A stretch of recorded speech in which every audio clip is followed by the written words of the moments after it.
Everyone, we're just going to wait until 4 and then we will start with the session.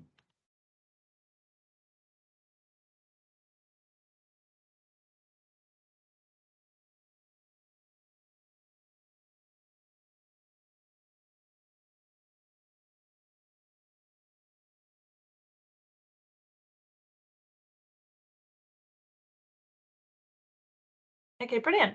So good afternoon, everyone, and welcome to Connect for session 10 for today's online event. My name is Rachel Aldridge, Communications Project Manager at Cross River Partnership, and today we're going to be looking at walking and cycling and wider climate initiatives. We'll also be launching CRP Sustainable Steps tool, an online tool to help incentivize people to switch to active travel and improve their mental and physical well-being, as well as the environment. So really glad you can all join. We'll be hearing from Chris Page, Climate Change Director at London Borough of Southwark, who will be talking about the climate emergency and making Southwark a climate neutral borough by 2030 through their approach and the work already underway. Dr. Will Norman, London's Walking and Cycling Commissioner, will be presenting on active travel in London, including through the Healthy Streets approach and analysis of walking and cycling levels over the past few years. And Sophia Natsataru, Project Manager at CRP, will be launching our new Sustainable Steps tool, which is helping businesses tackle environmental sustainability and reduce their emissions one step at a time at their own pace.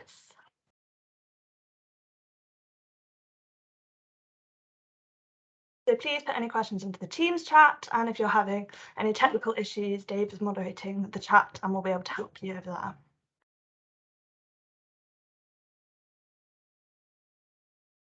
Perfect. CRP is a partnership delivering environmental, economic and community focused projects. We support public, private and voluntary organisations address creatively challenges around air quality, transport, placemaking and well-being.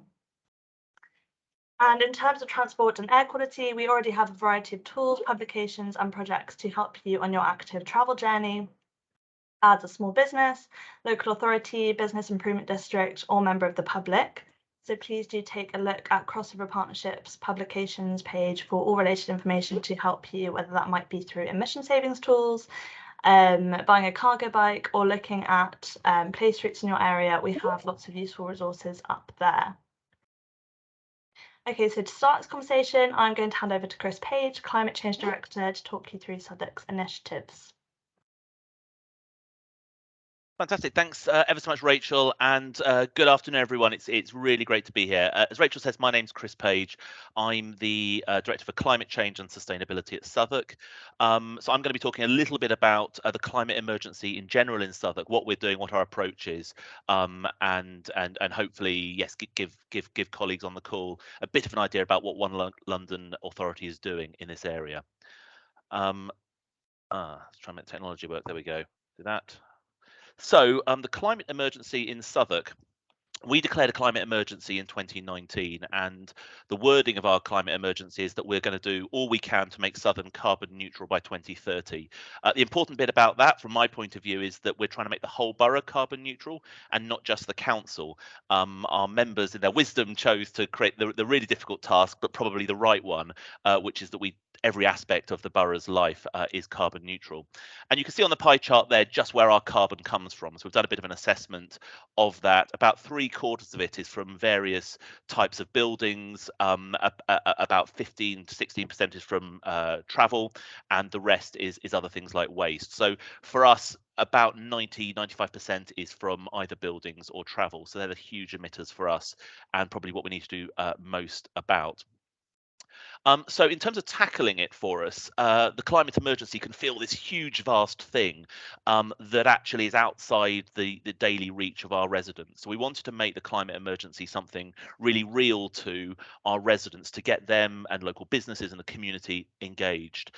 Firstly, we see the climate emergency as a social justice issue, that there is everybody's going to be affected by the climate emergency, but those with the least resource are going to be impacted the most. And so we think there's an opportunity here to do something about tackling the climate emergency, but there being benefits in what we do that actually reduces inequality in our borough. So our motivation is about reducing carbon, but also about tackling inequality and delivering social justice. Here are just some of the examples of how it will affect us in the borough. We're already seeing extremes of heat and cold. There's likely to be increase of things like insect-borne diseases and air pollution. Already in Southwark, we estimate about 200 people a year die prematurely because of air pollution, and that's set to increase. Rainfall and flooding. 60% of Southwark is less than, I think, actually 1 metre above sea level. So we're here with a crossover partnership when if the Thames rises or if there is increases in flooding, a lot of Southwark is underwater. Food supply is a big issue for us. The borough's got 330,000 people. 75,000 of those are currently food insecure. So they haven't got the money they need in order to provide nutritious food for themselves. That's set to increase as food prices go up because of climate change. And linked to that, conflict and migration.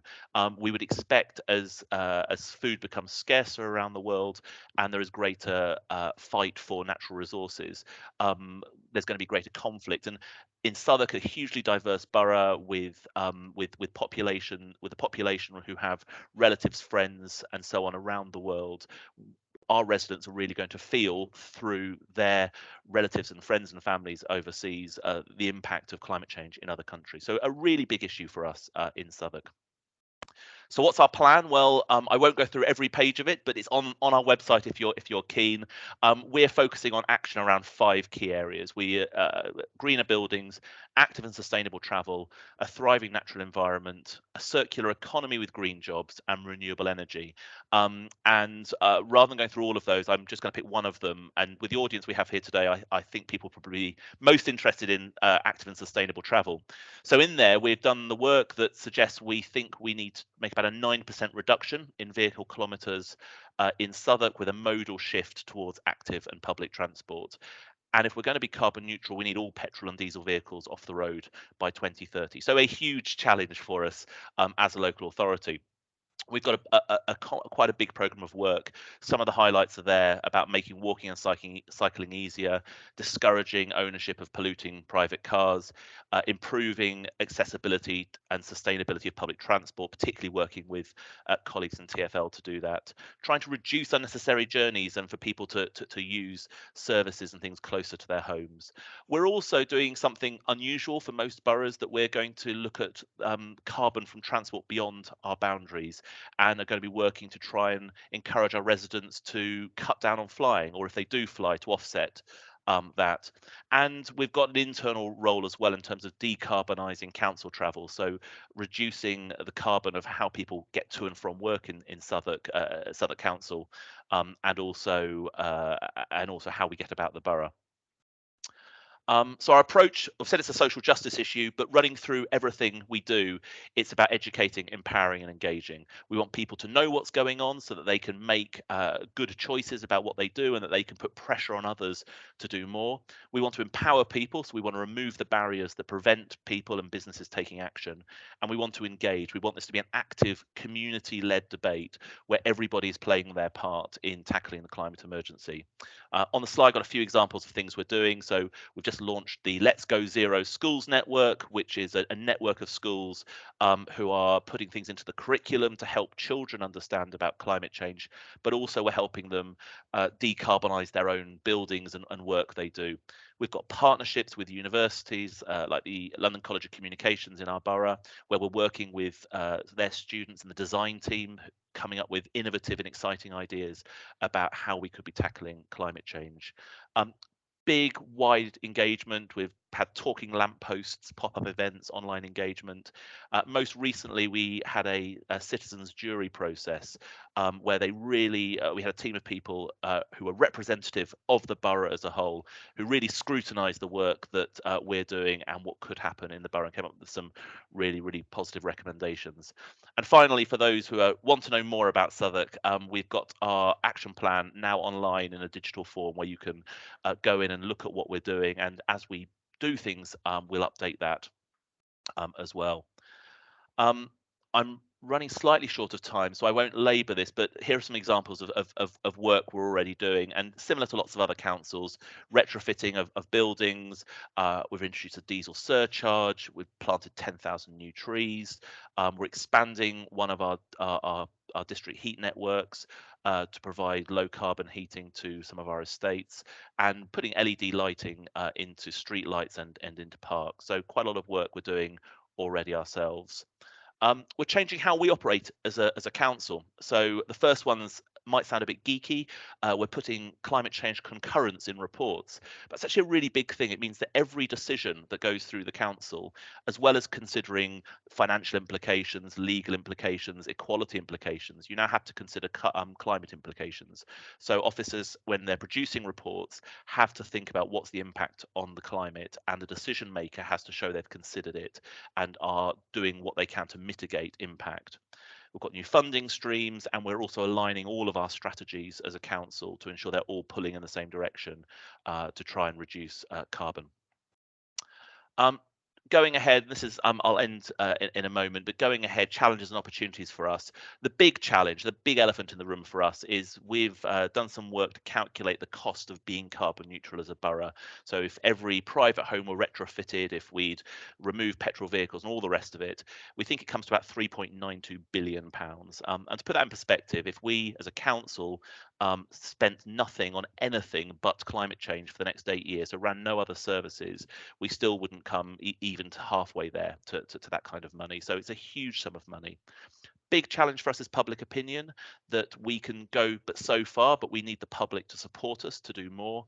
And keeping the public on the right side of this is a real challenge, that particularly when you start doing things, I'm sure colleagues have experienced pain around things like low traffic neighbourhoods, but those sorts of things where we want to do things that are going to reduce carbon, but we've got to take the public with us.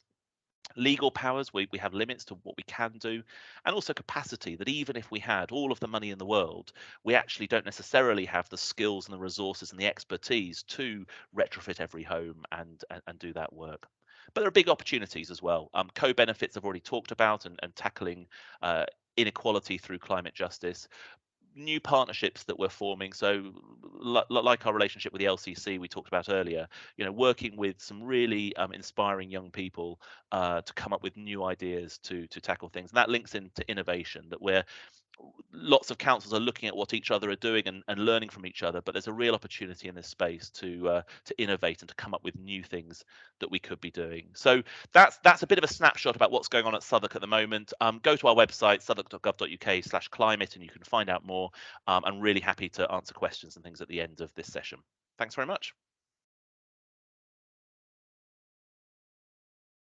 Perfect, thank you, Chris. Yeah, sounds like there's loads going on and kind of loads of proactive work in the area as well. And really relevant for local authorities. Right, I'm just going to skip ahead, and we will go to Dr. Will Norman, Walking and Cycling Commissioner for London. So over to you, Will. Really excited to hear from you. Thanks, Rachel. So yeah, hi everybody. For those who don't know me, my name. Well, I can't quite hear your audio. I think you're Try this. perfect. Hi, thanks ever so much. Thanks for having me today. For those of you who don't know me, I'm Will. I'm London's Walking and Cycling Commissioner. My job is a RON-seal job. It does exactly what it says on the tin. It is in how do we enable more people to walk and cycle in London. I think it's important to take a step back and just consider why this is important. In London, like every major city in the world, is facing really significant challenges. We heard a bit of the climate crisis. This is not just affecting, from Chris, this is not just affecting kangaroos in Australia now. This is affecting all of us. We know from heat waves, floods, and the impact that we've seen in our own city, on our own doorsteps. This is a serious issue that we need to take, that we need to tackle. And as Chris said, a large proportion of our carbon emissions come from transport. In Southwark, it's slightly less than London as a whole, which I think is about 27% of carbon emissions come from transport across the capital. Less talked about is the inactivity crisis. We've got the most inactive generation of kids in history, and the consequences in terms of chronic disease are enough to bankrupt the health service. It's that serious, whether it's type 2 diabetes, cardiovascular disease, depression, mental health issues. These are really very serious issues that it's a ticking time bomb that's going to affect our health system. And then added to that, we do have sadly, we continue to have a toxic air crisis. Over 4,000 people people in London die prematurely just from the air they breathe. As we come out of COVID, and as we and now we've got the economic recovery that's required after that, coupled with the cost of living crisis. So we have a very serious economic problems that individuals are facing right at the moment. And I suppose while all of this is dire, one of the solutions that can contribute to all of this is simply changing the way we move around our city. And that's where my job comes in terms of looking at, well, how do we change the way we move our transport system and how do we use the transport system to meet those challenges? Now, this is how the mayor's proposing to do that. It's said in the mayor's transport strategy. I'm not proposing that we go through that in detail. There are a lot of pretty graphs and a lot of figures, but in many ways, this idea of the healthy streets approach is central to this, of how do we design our streets for people rather than for cars. If there's two numbers you need to take away from the mayor's transport strategy, it's the number 63 and the number 80. 63% of journeys at the moment are made by walking, cycling, public transport. That's 47% of those, therefore, are done by motor vehicles. What we need to get to is a shift towards 80% of journeys being made by walking, cycling, and public transport. And that's the goal. If we design our city for cars, we get cars. This same street, we design our city for people, we get people. And that's the transition that we're trying to make. Well, I'm really sorry to interrupt. We're yeah. still on slide 1. Oh, really? Is it not moving forward at all? Okay. It's not moving forward for us, but would you like could me somebody else? I'll take control. Yeah. Yeah, will you take control? So I'm on slide, I think it's 22 on the pack, which is, does that make sense? You can see that's can you see that now? Yes, perfect. Yep. So 20, the next one, move on to the next one. So you can see the same street there where you design for people. But if you move on to the next slide, Rachel, London's a big city. It's a global city. Where do we prioritize our investments? How do we make those decisions? And there's a Mike Bloomberg, former mayor of New York, has a great phrase, which is "In God we trust," which I think is written on every single dollar bill. But Mike says, "In God we trust. We all others bring data," and data underpins so much of this. Is where do we look at the collision figures. If you move on to the next figure, we look at the propensity to cycle. Where should we build the bike lanes that create that drive that can enable the most people to change their behavior. If you move on to the next slide. So we're using that data. We then set up, well, where should we put the bike lanes on main roads? We have the protected cycle route. We have standards and quality criteria. That means you can't just paint a line on the ground anymore and call that a bike lane. On main roads, you need physical protection, segregated cycle lanes, protected cycle lanes. But also, if you go to the next slide, Rachel, there's a network of quieter streets around the city, and by filtering and by reducing the rat running, if you move on to the next slide, you can see how some of those streets, if they're treated properly with things like this, then we can transform those into quieter bike routes. If we move on to the next slide, we can also take an area-wide approach. So this is Francis Road, I think, in Waltham Forest. If you click on the next button, the transformations of how you design those streets to make it more friendly for people, older people, younger people, by filtering and changing that neighbourhoods, absolutely, it shows some really positive examples. So the next slide shows that we've seen a massive increase in the cycle network across London. We've seen a 250% increase in the amount of cycle network over the last over the last few years. We've seen the record numbers of people cycling. We hit our walk to school target 2 years earlier. We've got falling numbers of people being hurt and injured on the roads, which is all very good news.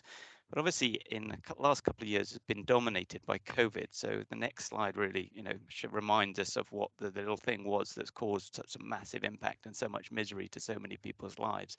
Like so many other cities, we had to respond quickly to this. We delivered pop-up bike lanes. If you move on to the next slide, over 120 kilometers of bike lanes went in virtually overnight. The next slide shows low traffic neighborhoods over, as Chris alluded to, we put in over across the city. We had over 100 low traffic neighborhoods go in. It had an amazing impact in terms of the amount of walking. Some of the low traffic neighborhoods saw people increase the amount of walking by 114 minutes a week. That's a massive impact. And we had 500 school streets, which is an example of a school street. Very simple idea. You close the You close the road to people for cars around schools. It cleans up the air around the school. It makes the streets safe. It enables more people to walk and cycle. It changes that community. And what we've seen is the changes that happened during COVID have been sustained. If we move on to the next slide. However, one of the challenges with COVID, and this is where I start beginning to look to the future, is that the transport, the numbers of people using the tube, as we can see here, dropped significantly. Those numbers have not recovered in terms of the number of people using our public transport network. And Transport for London, London as a city is fairly unique in terms of that it derives most of its income, over 70% of its income for transport comes through fares. So when the ridership drops, the income drops, and therefore the ability to invest and spend money on active travel schemes also drops. And that's exactly what happened through COVID. We have now negotiated a new funding deal with government, which is good news. That provides us with some certainty for the next 18 months and provides us with some money. So while there is less money available, previous to COVID, we were probably spending about £230 million a year on active travel, healthy streets measures. The budget that we have for both our TfL and for boroughs collectively is now 149 million. So that's a considerable drop. But the good thing is that we have certainty, and we have some money. But I think, going back to those challenges and what Chris alluded to in terms of the climate change, we do need to be doing more with less. We can't just go just because we've lost 80 million pounds worth of a budget, a third of a budget. We can't do a third of the activity. The needs and the number of people cycling, the number of people walking, the number of schools demanding clean air around their schools is increasing all the time. So what I want to set out now is how I think we need to do things differently. And this is what I'm talking to colleagues in TfL about, as well as colleagues in the boroughs on, there are 5 things I think we need to look at differently. So if you move on to the next slide, the first thing is that what we've seen what we have seen across the city is huge changes to the network. We've got low traffic neighbourhoods coming in. Many of those low traffic neighbourhoods created quieter, safer space for cycling, which is great for those local people who live in those areas. But for many people who don't live in those areas, they're unaware that there is a new safe cycle route that moves through those areas. So one of the things I'd like to be doing is connecting up those low traffic neighbourhoods, making the most of the changes that have already happened by providing signposting and wayfinding. So you get new bike routes coming out through these low traffic neighbourhoods and other areas.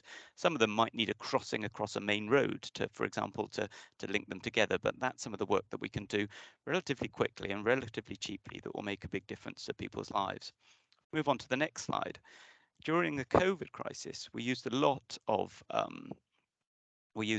temporary materials, these magic wands, for example, to put things in. Now that allowed us to do things quickly as well as cheaply. So for example, the new bike lane on Mansell Street in the city, previous to using these approaches, would have cost around £10 million. The work that was done by TfL down there was done for a couple of £1 million. So by using these learning from what we did during the COVID crisis, I think we can deliver an awful lot more for less in using these temporary materials, experimental traffic orders, continuing to trial things. So I look forward to working with boroughs to see more of that across the city. If we move on to the next slide. However, we can't do everything in temporary measures and temporary materials. There are some places which really need to be tackled with permanent measures. We need to, junctions in particular, this junction at Mile End really needs relooking at. To do that, we will have to move the curbs, relook at the drainage. We would have to move the signals, new signal timings, new signal boxes, new ducting. All of that requires proper civil engineering and needs to be done in the proper ways. So while we can do stuff with the new traffic network and connect up the low traffic neighborhoods, we can continue to use temporary materials. As we move forward, we also need to use for those projects, particularly where there are big safety challenges, like here, Lambeth Bridge is another example. There are various other examples around the city where we really need to tackle these dangerous junctions. They have to be done in permanent materials.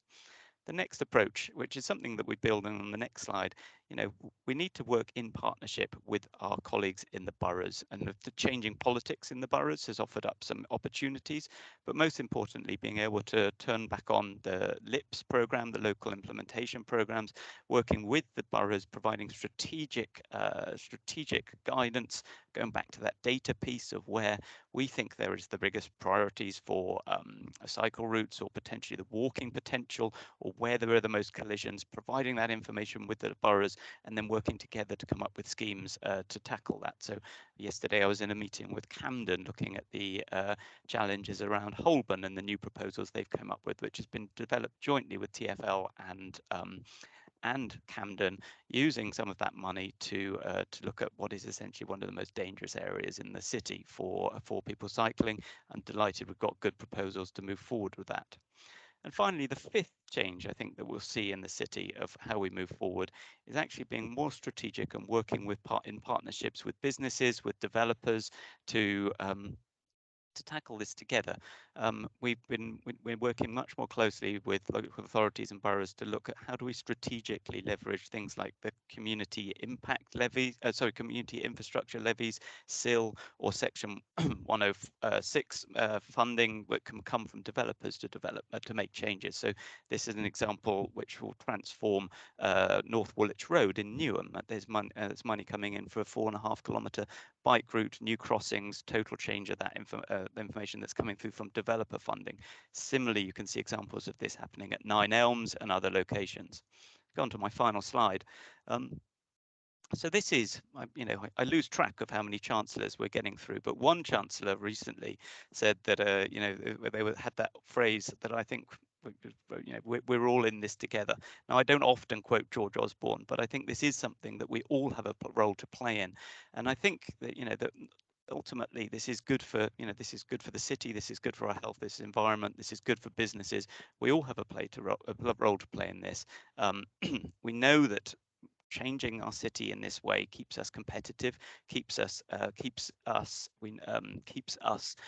attracting talent from around the world, wanting to come and live in London, wanting to come and work in London, wanting to come and study in London from the rest of the country. That in itself drives investment, creates jobs, and as I said, keeps us as an internationally competitive city. So I think increasingly we need to be thinking about the livability of our city, tackling those challenges as a benefit for businesses, a benefit for communities, vital for our economy. And by working together, we are essentially creating and building that greener, cleaner, healthier, safer, and ultimately more prosperous city for everybody.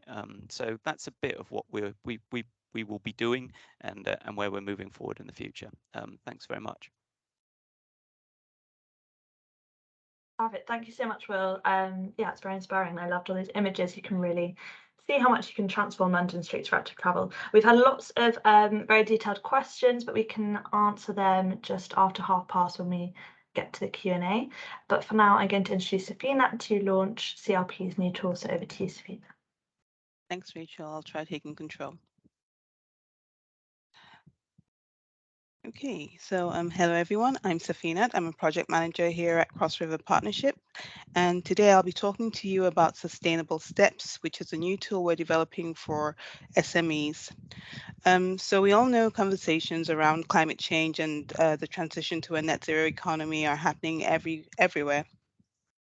And over the years, CRP has been fortunate to work with many businesses, small and not so small. At the same time, perhaps because we're in London, air quality has been an issue that we've repeatedly tackled, trying to address it through improved logistics, business operations, greening, active travel, and more. Now, we noticed that many of our recommendations to businesses to help reduce their negative impacts on air quality also happen to contribute to a healthier environment overall.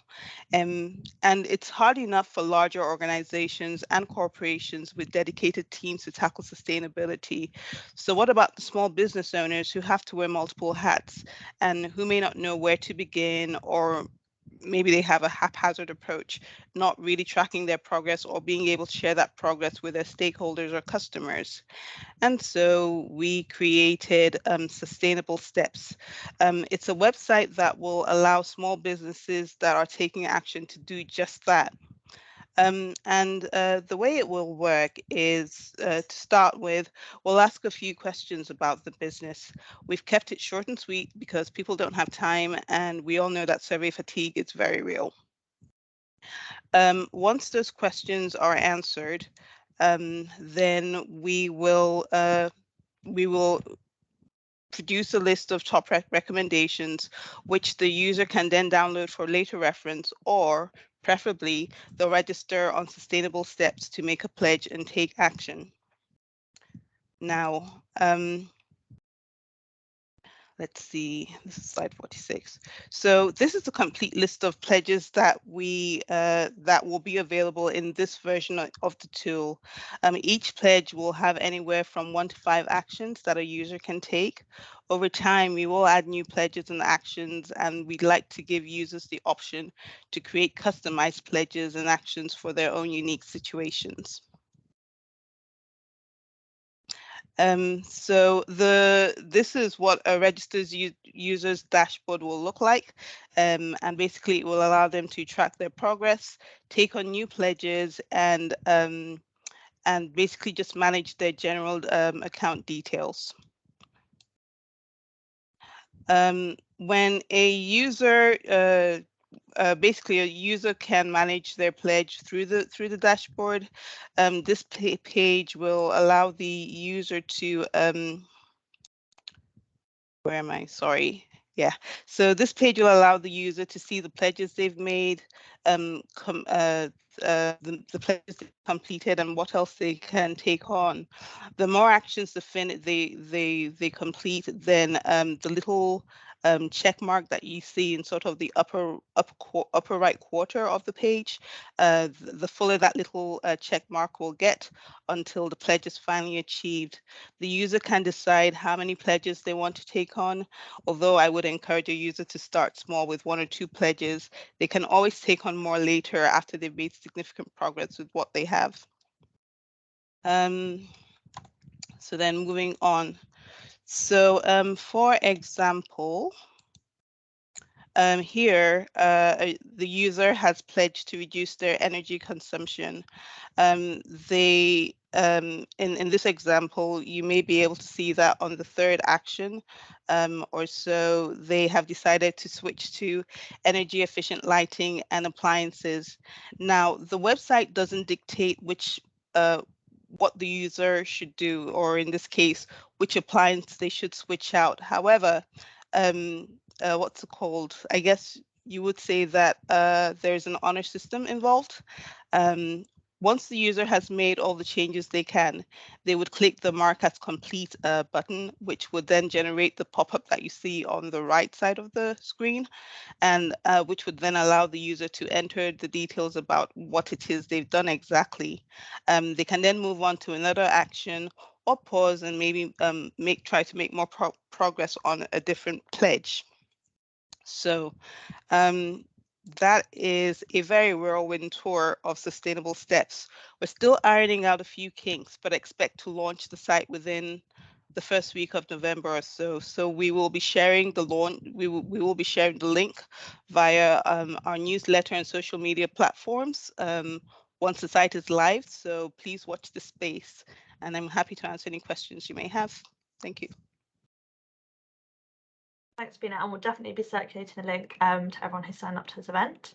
Right, I'm going to take the slides down for questions. Firstly, should we come to you, Chris? Will Southwark Council be looking at its own trips to see how those trips can be replaced with cargo bikes? Was a question from Lee. Yes. Well, so we're looking at our whole approach to fleet. We have all sorts of vehicles we use for different things. There's the kind of, the sort of vans that drive around to do repairs, but we've got cherry pickers to sort out lampposts and all sorts of things. We're reviewing that whole that whole area at the moment. The actual carbon savings of having a sort of carbon-free fleet is quite small, and the investment you have to put into it to get there is quite big. So we're looking at how can we do it, but it's one of those things where it's about how do we best use resources.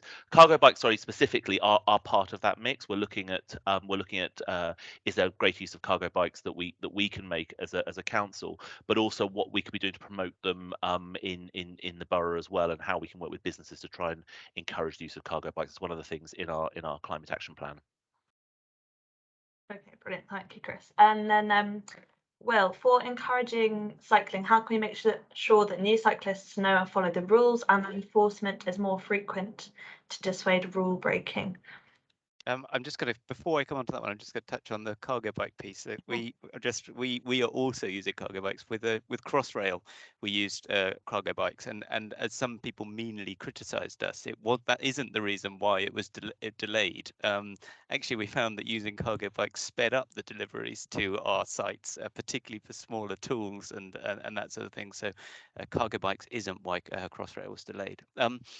Yeah, that's sorry. So is that for the actual construction they were Yes. carrying? Oh, So, so you find that on most building sites, a lot of the deliveries are, obviously, if you're bringing girders and sand and concrete, you need things that can carry that. But a lot of the journeys that come into building sites are smaller items. Oh God, I forgot my drill bits. I forgot bits of screws. Oh, we need this tool from that site. And the team experimented with this and found that the bikes were much quicker than vans by up to 40 minutes a journey, which was quite impressive. So it's not just the carbon emissions, just in terms of efficiency. So I think we've got the Elizabeth open on time because now on the more recent times because of cargo bikes. But sorry, I didn't mean to steal Chris's question. Yeah, how do we make sure that people are cycling responsibly? And I think this is an important piece.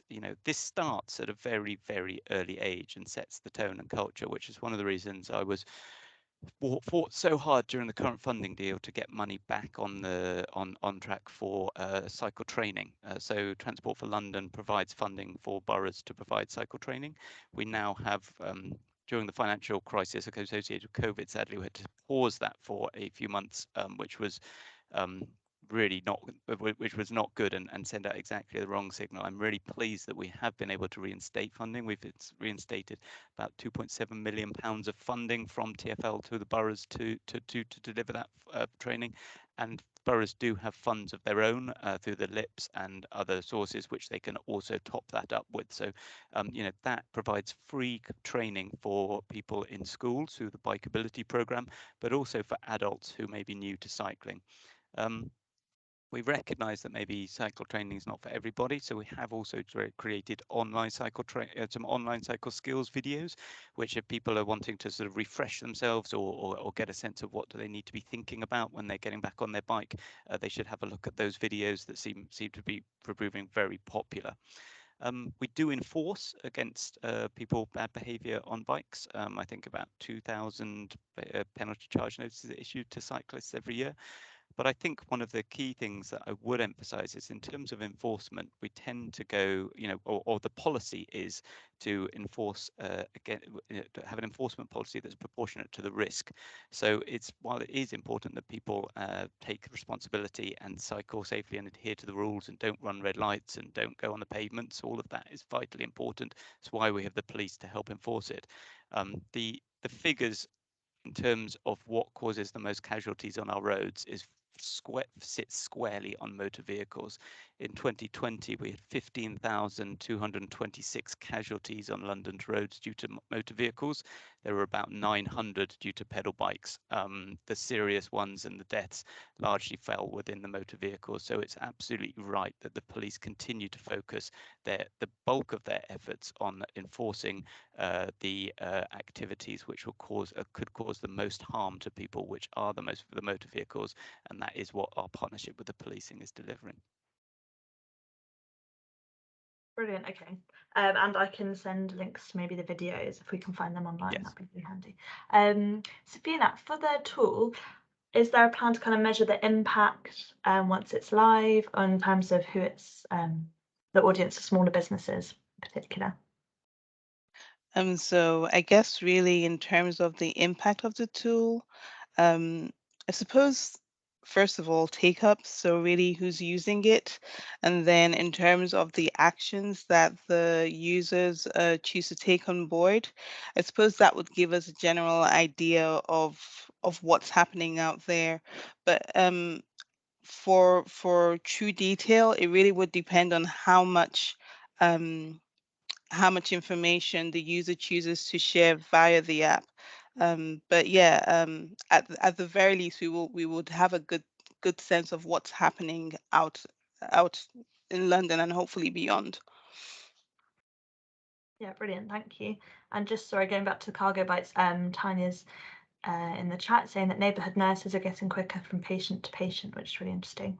I think Chris, the NHS is really interesting in that space, not just from the moving place to place, but actually in terms of reducing the number of trips. And so we are seeing, we touched on cargo bikes. Part of that is about providing bikes and things, but also for companies and businesses and employers to think differently about how their goods are coming in.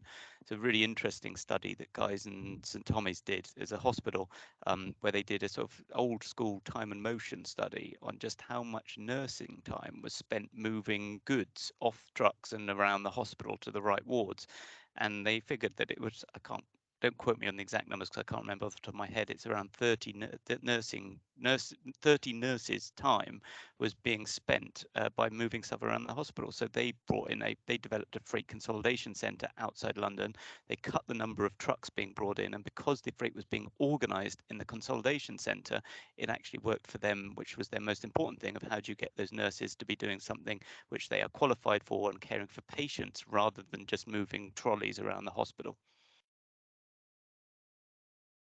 amazing. Yeah, I love that kind of time-saving incentive.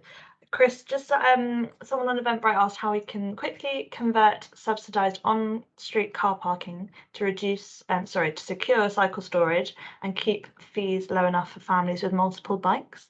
I wondered if you had that in Southwark and an example. I mean, ultimately, it's up to boroughs and what they want to prioritise and how they want to prioritise it. I mean, I know in our borough, you know, it's a discussion that we have. How do we best use the space that we have on the roads to better accommodate cyclists, but also to ensure that there is parking available, you know, in areas where we do need car parking. And it's a trade-off. It's a trade-off in terms of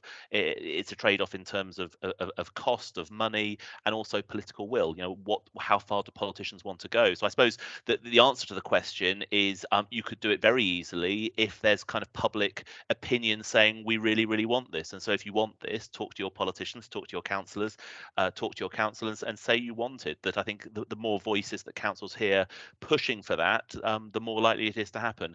If you've got a very vocal motoring lobby in your borough and the council doesn't hear from cyclists, they're going to be probably less incentivized to move in that direction.